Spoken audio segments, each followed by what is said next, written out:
ഇന്നലെയും മിനിയാന്നും വന്ന രണ്ട് അതിഥികളുടെ വരവ് കൊണ്ടിട്ട് ബിഗ് ബോസ് വീട് അങ്ങ് മാറിപ്പോയി. എന്നുവെച്ചാൽ അവർ വന്ന ശേഷം മുതൽ അവിടെ ഉണ്ടായ പ്രശ്നങ്ങൾ എല്ലാത്തിനും അവകാശപ്പെടേണ്ട എന്താണ് ഈ സാബുവും ശ്വേതാമേനിക്കാണ് കൊടുക്കേണ്ടത്. എന്താ വെച്ചാൽ അവർ കൊണ്ടുവന്ന ഓരോ പ്ലാനും അവരുടെ ഒരു ഗെയിം സ്പിരിറ്റ് കൊണ്ടാണ് അവിടെ പ്രശ്നങ്ങളായത് തന്നെ മെയിനായിട്ട്.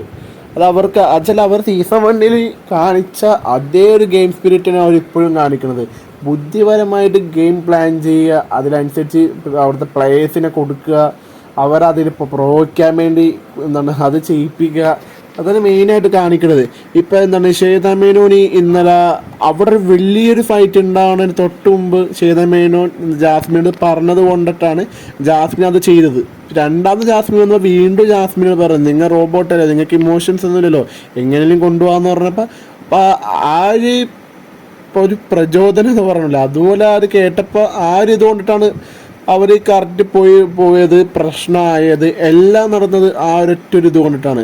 ഇപ്പോൾ ആ തലേ ദിവസമാണ് ഈ സാബുവിൻ്റെ ഒരു ഇത് എന്ന് വെച്ചാൽ ടിപ്പ് വാങ്ങിക്കണം എന്താണ് നിർബന്ധമില്ല, പക്ഷെ നിങ്ങളുടെ ഒരു കഴിവനുസരിച്ച് അത് വാങ്ങിച്ചെടുക്കാന്ന് പറഞ്ഞ ആ ഒരു ഡയലോഗ് കൊണ്ടിട്ടാണ് അവിടെ ഋഷിയായിട്ടൊരു ഇടിയുണ്ട് തംസരയും സായിയും. എന്നിട്ട് ലാസ്റ്റ് എന്ത് സംഭവിച്ച് അവർ തന്നെ എന്താണ് ആ ഒരു ടീമിൽ നിന്ന് രാജിവെച്ച് പോയി.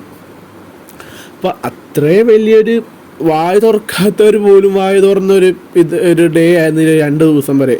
അപ്പോൾ അത്രക്കും ഒരു ഗെയിം പ്ലേ സീസൺ 1 2 വന്നപ്പോൾ തന്നെ ഇങ്ങനെയാണ്.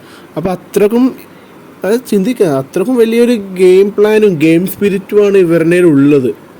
ഒരു പക്ക ഗെയിമറാണ് ഈ 2 പേരും സീസൺ 1 ആൾക്കാർ. അവർ ഈ സീസണിലൊക്കെ ആണെങ്കിൽ തന്നെ അവർ മുട്ടി നിൽക്കാൻ പറ്റൂല ആർക്കും ഒരാട്, അത്രക്കും നല്ല ഇതാണ്. ഇനി അടുത്ത എന്താണ് ഒരു കോഡ് ഡ്രാമ വരും. ആ കോഡ് ഡ്രാമയിൽ എന്താണ് ജഡ്ജിയായിട്ട് വരാൻ പോണത് ഇതുപോലെ തന്നെ സീസണിൽ വന്ന ആരെങ്കിലും ആയിരിക്കാം. അപ്പം ഇതിലും കൂടി അതൊക്കെ അന്ന് കിട്ടാൻ പോണത്.